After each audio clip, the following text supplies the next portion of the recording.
jika benar-benar ada pemalsuannya. Jadi, ijazah yang dimiliki oleh yang bersangkutan itu ternyata berbeda dengan format resmi UGM tahun 1985. Ya, terus tidak ada skripsi yang valid yang dapat diverifikasi di perpustakaan UGM. Nah, ini kan yang menjadi materi baru-baru ini ya, yang sangat viral. Kemudian tidak ada rekam jejak akademik yang bisa dicocokkan dengan alumni lain, nggak sinkron. Jangan pakai foto-foto, pakai rekam jejak akademik. Bisa sinkron nggak? Misalnya absensi kehadiran, transkrip nilai gitu ya. Nah, sekarang bagaimana cara melakukan solusinya nih? Bisa dilakukan analisis forensik dokumen kalau ada salinan ijazah beredar, bahkan fotokopian sekalipun. Jadi AI bisa untuk mengecek kesamaan pola tanda tangan rektor, tanda tangan orang-orang yang ada di ijazah tersebut, cap universitas, dan struktur dokumen dibandingkan dengan ijazah asli dari periode yang sama. Investigasi lebih lanjut dengan memeriksa apakah ada alumni sejaman yang benar-benar ingat bahwa dia pernah berinteraksi dengan yang bersangkutan selama masa kuliah. Sekali lagi, jangan menggunakan foto. Nah, Bismillahirrahmanirrahim. Assalamualaikum warahmatullahi wabarakatuh. Sahabat Dr. Tifa dimanapun Anda berada, selamat datang di Peradaban Baru Manusia bersama saya Dr. Tifa. Insya Allah channel ini akan mengantar Anda memasukinya dengan bekal keimanan, kecerdasan, dan kebenaran. Amin. Peradaban baru ini adalah era AI. Era AI adalah akhir dari pemalsuan ijazah dan kebohongan akademik. Dulu, pemalsuan ijazah dan rekayasa identitas akademik adalah permainan yang mudah. Seseorang bisa mengklaim lulusan universitas ternama tanpa ada yang bisa membuktikan sebaliknya. Foto bisa diedit, dokumen bisa dipalsukan, dan kebohongan bisa bertahan bertahun-tahun. Tapi sekarang, era itu sudah berakhir. Dengan kecerdasan buatan AI, setiap ijazah bisa diverifikasi dalam hitungan detik. AI bisa mengecek metadata dokumen, membandingkan tanda tangan, memeriksa nomor ijazah dengan database resmi, bahkan mendeteksi apakah kertas yang digunakan sesuai dengan standar universitas pada tahun tertentu. Membuktikan seseorang melakukan pemalsuan ijazah dapat dilakukan dengan berbagai metode termasuk menggunakan AI. Berikut adalah langkah-langkahnya ya. Pertama, verifikasi manual dan database resmi.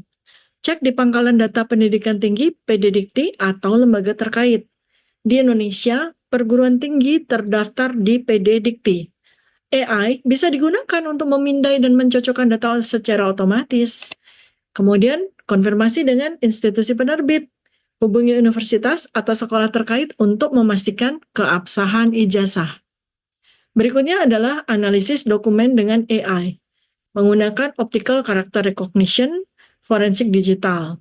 AI bisa mengekstrak teks dari ijazah dan membandingkannya dengan template resmi dari institusi pendidikan. Cek tanda keaslian digital. AI bisa mendeteksi watermark, tanda tangan digital, QR code, atau microtext yang sering ada di ijazah asli. Analisis metadata dan forensik gambar. Jika ijazah dalam bentuk PDF atau gambar, AI bisa mengecek apakah file tersebut telah diedit, misalnya dengan Photoshop atau asli. AI bisa mendeteksi perbedaan font, ketidaksejajaran elemen, atau tanda-tanda pemalsuan. Analisis jejak digital dan AI untuk profil palsu. Jadi AI bisa menelusuri jejak digital seseorang, seperti segala sosial media, LinkedIn, publikasi akademik, untuk memastikan riwayat pendidikan yang bersangkutan itu sesuai apa tidak. Kemudian juga bisa menggunakan Natural Language Processing, NLP, untuk mendeteksi kebohongan. AI bisa menganalisis wawancara atau dokumen terkait untuk melihat ketidakkonsistenan dalam klaim pendidikan seseorang. Jadi AI itu bisa membantu mendeteksi pemalsuan ijazah dengan menganalisis dokumen, metadata, forensik gambar, serta menelusuri rekam jejak digital seseorang. Kombinasi AI dengan verifikasi manual dari institusi terkait akan memberikan hasil lebih akurat. Oke ya, itu adalah background dan foreground dari apa yang akan saya bahas dalam video ini. Video ini lumayan panjang, jadi sabar ya, karena semua materinya sangat penting untuk kita ketahui terkait dengan persoalan yang sudah jadi masalah selama 10 tahun ini, yang terus-menerus dibicarakan, yang terus-menerus didiskusikan dan diperdebatkan, dipengadilankan, yang tidak juga kunjung selesai, yaitu masalah ijazah Jokowi. Pertama, kita mulai dari pembuktian dulu ya. Dengan pembuktian positif bahwa Jokowi benar adalah lulusan Fakultas Kehutanan UGM. Dari mana kita tahu bahwa Jokowi benar lulusan Fakultas Kehutanan UGM? Ada 3 sumber ya untuk membuktikan bahwa Joko Widodo atau Jokowi adalah lulusan Fakultas Kehutanan UGM Universitas Gadjah Mada tahun 1985. Maka beberapa bukti dan pernyataan resmi dapat dijadikan acuan. Pertama, pernyataan resmi dari Rektor UGM saat ini. Rektor UGM, Profesor Ova Emilia, menegaskan bahwa Jokowi adalah alumnus program studi S1 Fakultas Kehutanan Angkatan 1980 dan lulus pada tahun 1985. Pernyataan ini didasarkan pada katanya ada data dan dokumen yang terdokumentasi dengan baik di UGM. Ini kan bisa dikonfirmasi dengan AI ya. Kemudian yang kedua adalah konfirmasi dari rekan seangkatan, alumni Fakultas Kehutanan UGM Angkatan 1980 yang mengadakan konferensi pers untuk mengkonfirmasi status Jokowi sebagai alumnus.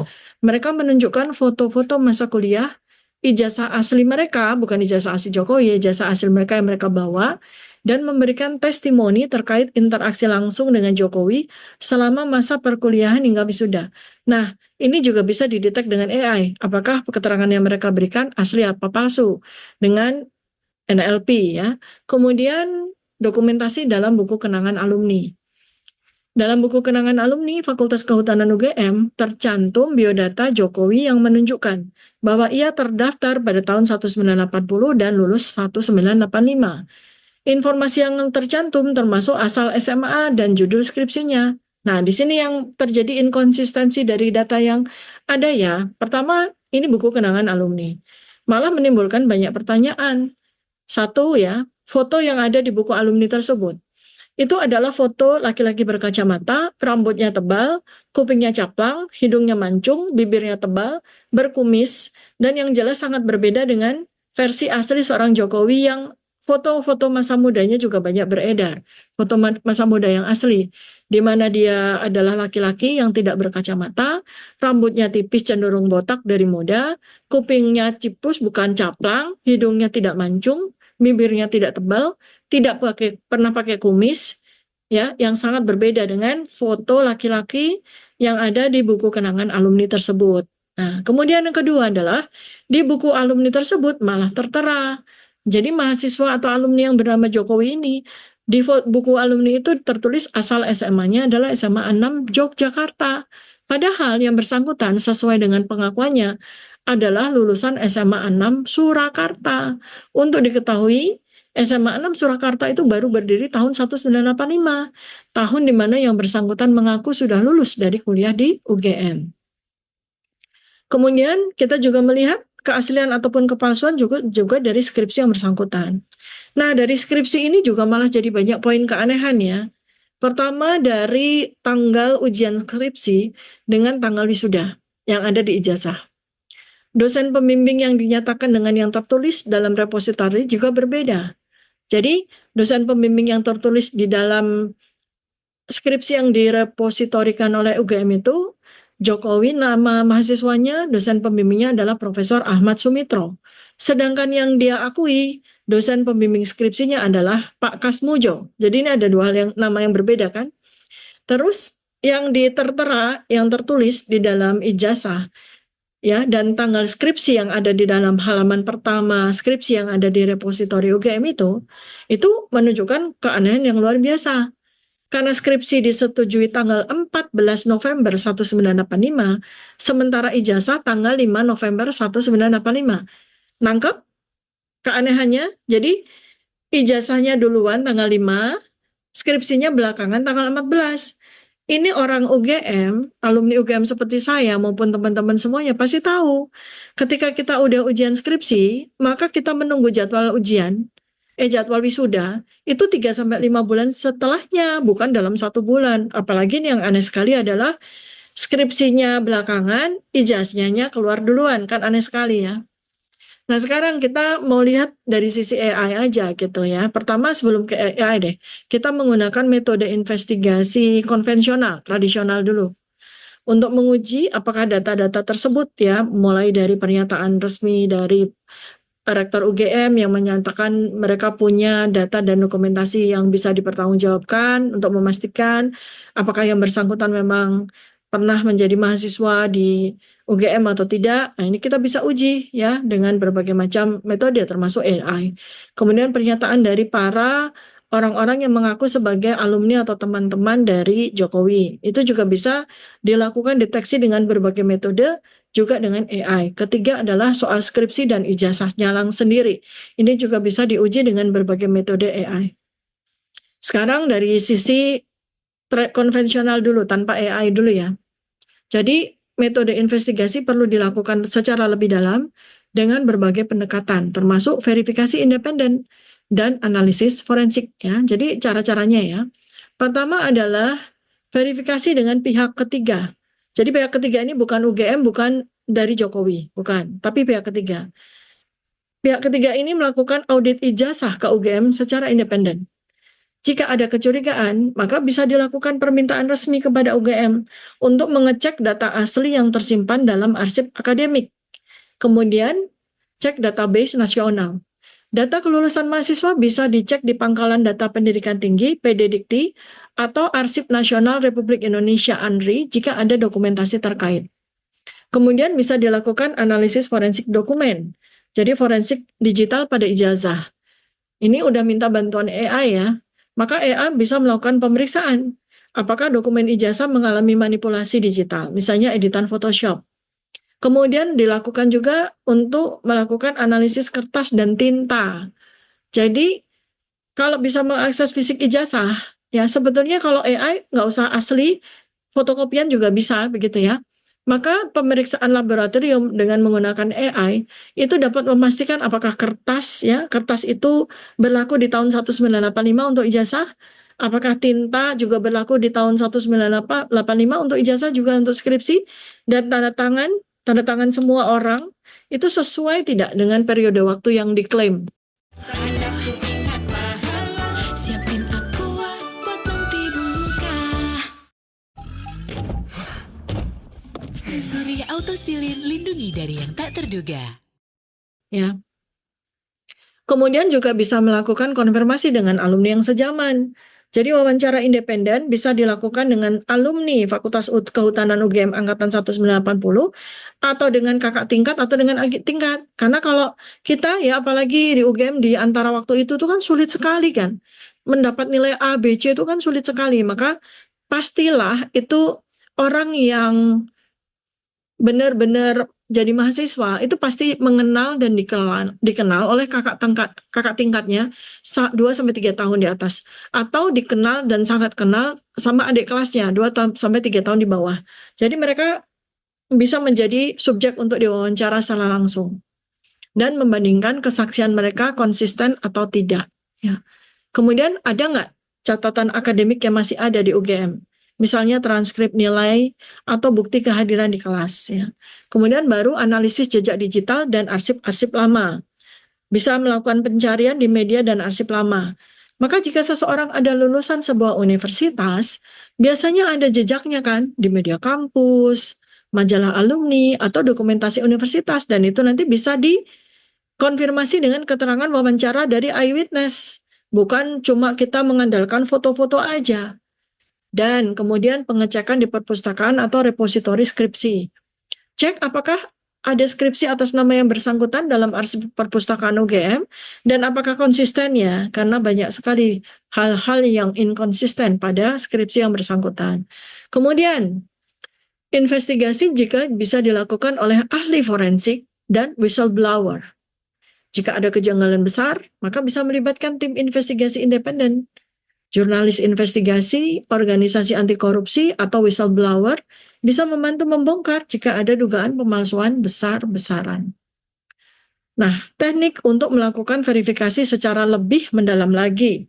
Jadi sekarang ini kita pakai AI untuk mendeteksi inkonsistensi dan manipulasi dalam data atau dokumen, ya. Maka ada beberapa metode AI yang bisa diterapkan. Jadi misalnya langkah-langkahnya ya, analisis forensik digital pada dokumen berbasis AI. Maka AI akan melakukan pemeriksaan secara metadata. AI dapat menganalisis metadata dari file digital untuk mendeteksi tanda-tanda manipulasi, seperti perubahan tanggal pembuatan atau modifikasi yang tidak sesuai. Kemudian AI juga bisa melakukan deteksi terhadap manipulasi gambar dengan menggunakan teknik machine learning. AI mampu mengidentifikasi anomali dalam gambar atau scan dokumen, seperti ketidaksesuaian pola piksel yang menunjukkan adanya editan. Kemudian AI juga bisa melakukan verifikasi keaslian ijazah dengan sistem terintegrasi yang ada. Misalnya integrasi dengan sistem verifikasi ijazah elektronik sivil, kemudian integrasi dengan pangkalan data pendidikan tinggi, ya, di mana sistem ini secara terintegrasi itu bisa memungkinkan pengecekan konsistensi data lulusan dengan riwayat pendidikan yang tercatat, ya. Pengecekan melalui PDDikti juga ada layanan untuk memverifikasi data lulusan secara online, memastikan bahwa informasi pada ijazah sesuai dengan data resmi yang tercatat. Kemudian AI juga bisa melakukan basisnya dengan menggunakan blockchain, ya. Jadi penerapan teknologi blockchain, maka institusi yang bersangkutan dapat mengeluarkan sertifikat digital yang aman dan sulit dipastikan. Artinya mungkin tidak berlaku pada ijazah tahun 1985 ya, tapi blockchain bisa melakukan integritas data sehingga setiap perubahan atau manipulasi dapat terdeteksi dengan mudah. Ya, kemudian AI juga bisa digunakan untuk analisis data dan deteksi manipulasi atau kecurangan. Jadi, AI bisa melakukan analisis pola dan anomali. AI mampu menganalisis data dalam jumlah besar untuk mengidentifikasi pola-pola yang mencurigakan atau adanya inkonsistensi yang mungkin menunjukkan adanya kecurangan atau manipulasi data. Maka dengan mengintegrasikan metode-metode yang saya sebutkan tadi, AI ini benar-benar bisa jadi alat yang efektif untuk mendeteksi segala manipulasi, kecurangan, inkonsistensi, kepalsuan, ya. Jika memang ada ketidaksesuaian atau kurangnya transparansi dalam menunjukkan ijazah asli dan dokumen pendukung lainnya, maka ada beberapa kemungkinan yang bisa dianalisis ya. Pertama, mungkin aja ijazah asli itu ada, tapi tidak ditampilkan ke publik. Bisa jadi ya, UGM atau pihak-pihak terkait merasa tidak ada kewajiban untuk mempublikasikan ijazah asli ke masyarakat umum. Dalam kasus pejabat publik, dokumen pendidikan kan biasanya diverifikasi ya oleh lembaga terkait kan, KPU, BKN, universitas gitu. Tapi tidak selalu dipublikasikan secara luas. Nah, solusinya untuk bisa memastikan semuanya bagaimana? Masyarakat secara independen itu bisa minta keterbukaan informasi publik ke UGM berdasarkan Undang-Undang Keterbukaan Informasi Publik, Undang-Undang Nomor 14 Tahun 2008, untuk mendapatkan salinan atau konfirmasi resmi. Kemudian misalnya ada nggak sih kesalahan administrasi atau ketidaklengkapan arsip?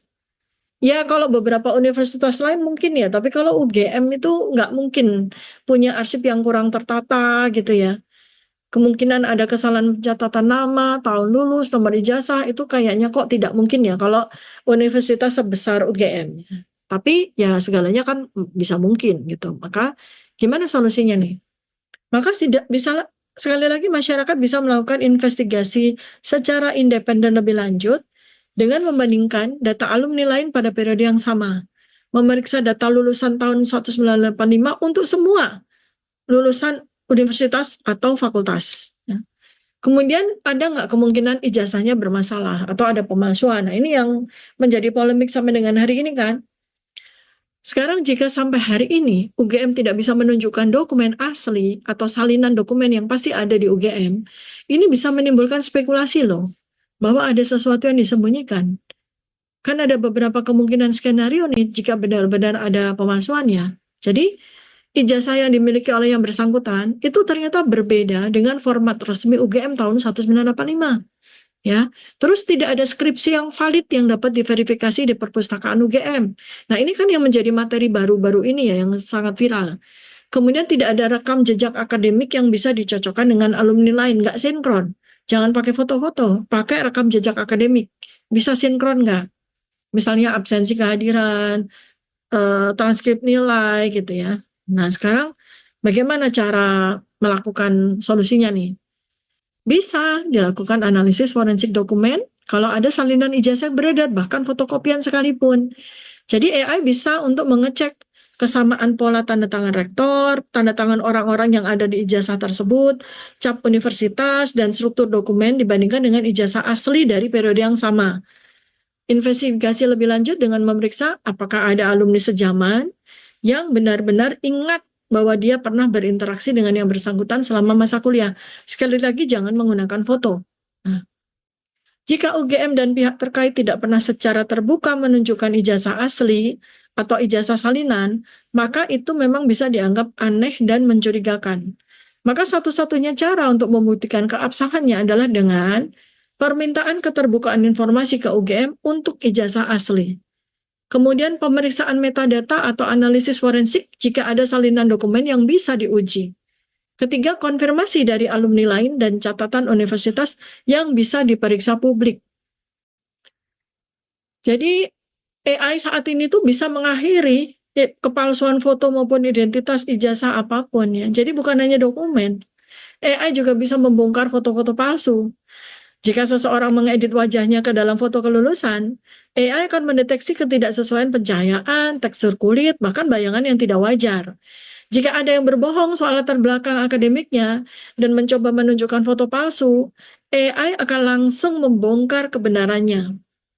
Nah, bagaimana dengan foto-foto yang beredar? Sosok laki-laki kurus berkacamata, hidung mancung, bibir tebal, rambut tebal, berkumis. Sementara ada foto-foto lagi yang beredar di usia yang sama, nama yang sama, laki-lakinya kurus, tidak berkacamata, hidungnya pesek, bibir sedang, rambut tipis cenderung botak, dan tidak berkumis. Jadi di era digital, manipulasi foto itu yang mendukung klaim seseorang itu sangat bisa dilakukan dengan berbagai teknik. Mulai dari pengeditan gambar sederhana ya, hingga rekayasa digital tingkat tinggi. Tapi ya seiring dengan berkembangnya teknologi, kecerdasan buatan AI seperti ini, artificial intelligence, itu sekarang bisa menjadi alat utama dalam membongkar pemalsuan ini.